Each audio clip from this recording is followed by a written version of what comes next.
नमस्कार, मैं प्रभात। दोस्तों, किसी ने सच कहा है कि मूर्ख व्यक्ति के साथ बहस कर कर अपना समय खराब नहीं करना चाहिए। आइए समझते हैं इसको एक कहानी के माध्यम से। एक बार जंगल में एक अजीब सी बहस शुरू हो गई, गधे और चीते के बीच। गधा कह रहा था कि घास का जो रंग होता है वो नीला होता है, लेकिन चीता बोल रहा था कि घास का रंग हरा होता है। दोनों में काफी बहस हो गई, कोई भी एक दूसरे की बात को मानने को तैयार नहीं था। अंत में यह निश्चित किया गया कि दोनों जंगल के राजा शेर के पास जाएंगे और जंगल का राजा शेर यह निश्चित करेगा, यह बताएगा कि घास का असली रंग क्या होता है, और शेर का जो निर्णय होगा वो अंतिम और सर्वमान्य होगा। दोनों शेर के पास पहुंचे। शेर रोज की तरह अपनी सभा में बैठा हुआ था। जब शेर के पास दोनों का केस पहुंचा तो शेर ने पूछा कि क्या केस है।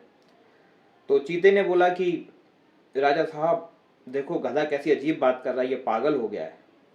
ये बोल रहा है कि घास का रंग नीला होता है, जबकि मैं इसको काफी समय से ये समझाने की कोशिश कर रहा हूं कि घास का रंग हरा होता है, लेकिन ये मानने को तैयार नहीं है।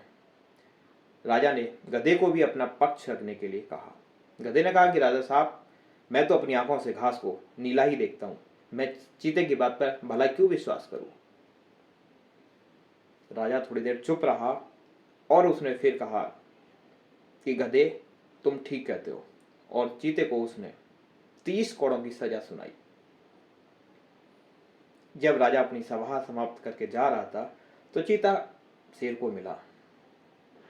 तो चीते ने कहा कि राजा साहब, जब साहब ये जानते हैं कि घास का रंग हरा होता है तो फिर आपने मेरे को सजा क्यों दी।